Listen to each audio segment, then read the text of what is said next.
आज बिहार में एक खबर चल रही है कि लोहार जाति को सरकार की तरफ से बड़ा झटका दिया गया है। नीतीश कुमार की सरकार की तरफ से अब आदेश जारी किया जा चुका है कि लोहार जाति को अनुसूचित जनजाति के दायरे से बाहर निकाल दिया गया है और इसको लेकर अब बिहार में चर्चा तेज है।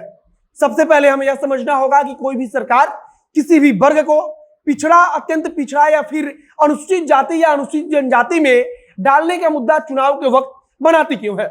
इसका बेहद साधारण जवाब है कि पूरा मामला वोट बैंक की राजनीति से जुड़ा हुआ है और इसीलिए नीतीश कुमार की सरकार ने 2016 में लोहार जाति को अनुसूचित जनजाति यानी कि एसटी वर्ग का दर्जा दे दिया था। लेकिन अब सरकार को मजबूरन उन्हें खुद एसटी वर्ग के दर्जे से बाहर निकालना पड़ता है और अनुसूचित जनजाति को जो सुविधा मिलती है उससे वंचित करना पड़ेगा।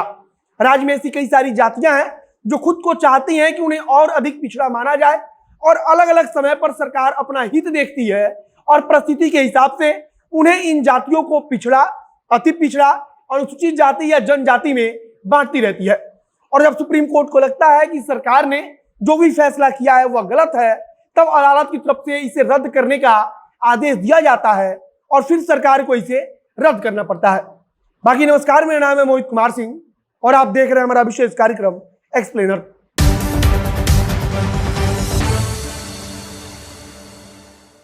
खबर के मुताबिक अब लोहार जाति को एसटी वाली सुविधा नहीं मिलेगी। मतलब कि सरकार ने उनको अनुसूचित जनजाति के वर्ग से बाहर निकाल दिया है और उनको फिर से अत्यंत पिछड़ा के वर्ग में रखा हुआ है। इसके पहले भी लोहार जाति को अत्यंत पिछड़े के वर्ग में ही रखा गया था, लेकिन 2016 में सरकार ने अपना लाभ देखा या फिर उस समय जो भी परिस्थिति होगी उसके हिसाब से लोहार जाति को उठाकर एसटी कैटेगरी में डाल दिया गया। मतलब कि उनको एसटी वाली सारी सुविधा मिलने लगी। उस समय सरकार की तरफ से बाकायदा हर विभाग को, हर आयोग को यह पत्र लिखकर यह अधिसूचना जारी किया गया था कि अब लोहार जाति को जो अनुसूचित जनजाति को सुविधा मिलती है, चाहे वो आरक्षण की सुविधा हो या फिर जितनी भी सुविधा मिलती है, वह सब अनुसूचित जनजाति के बराबर की सुविधा मिलेगी। लेकिन इसके बाद जब सुप्रीम कोर्ट ने एक आदेश दिया और अब उसके बाद से सामान्य प्रशासन विभाग की तरफ से अधिसूचना जारी कर दी गई है और कह दिया गया है कि अब लोहार जाति को फिर से अनुसूचित जनजाति के कैटेगरी से निकालकर उनको अत्यंत पिछड़ा की कैटेगरी में रखा गया है। जितने भी संबंधित अधिकारी हैं जो इससे जुड़े हुए हैं, जो भी जिले के जिलाधिकारी हैं तथा तमाम जो आयोग बने हुए हैं, उन सबके पास इस बात की जानकारी भेजी गई है। पत्र लिखकर अधिसूचना जारी करके सरकार की तरफ से यह जानकारी दी गई है। सरकार के सामान्य प्रशासन विभाग की तरफ से बाकायदा अधिसूचना जारी की गई है और अधिसूचना जारी करके बताया गया है कि लोहार जाति जो कि 2016 के पहले अत्यंत पिछड़ा में थी, उसको सरकार ने अनुसूचित जनजाति में किया था, अब एक बार फिर से वह अत्यंत पिछड़ा में आ गई है।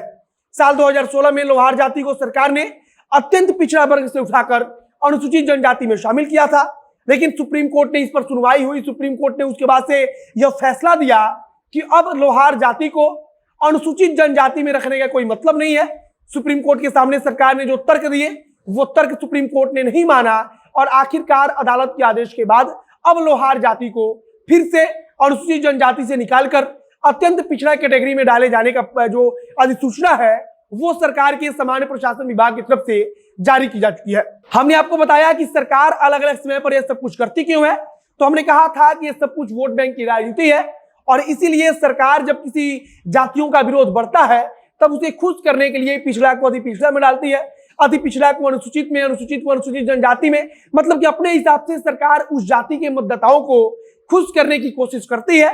लेकिन जब यह कानून के हिसाब से ठीक नहीं होता तब कई बार अदालतें इसमें अपना अड़ंगा डालती हैं और अदालतों की तरफ से जब आदेश आता है तब सरकार को अपने पूर्व में दिए गए आदेश को रद्द करना पड़ता है। और एक बार यही नीतीश कुमार की सरकार के साथ लोहार जाति को लेकर हुआ है। जिस लोहार जाति को सरकार ने अति पिछड़ा से हटाकर अनुसूचित जनजाति के वर्ग में डाला था, अब उसको फिर से वापस अति पिछड़ा कैटेगरी में डाला गया है। बाकी इसको लेकर आप क्या सोचते हैं उसे कमेंट बॉक्स में लिखकर बताइएगा। आगे अगर किसी प्रकार की कोई प्रतिक्रिया आएगी, इसको लेकर जो कुछ नई जानकारी आएगी तो उसे हम आप तक पहुंचाते रहेंगे। फिलहाल इस वीडियो को हम समाप्त करते हैं। वीडियो को शेयर कीजिएगा और अगर फेसबुक पर देख रहे हैं तो पेज को लाइक कर लीजिए तथा अगर यूट्यूब पर देख रहे हैं तो चैनल को भी सब्सक्राइब कीजिए। मिलते हैं फिर बहुत जल्द अगले वीडियो में। कैमरे के पीछे खड़े ओम प्रकाश और मैं मोहित कुमार सिंह। बहुत बहुत धन्यवाद।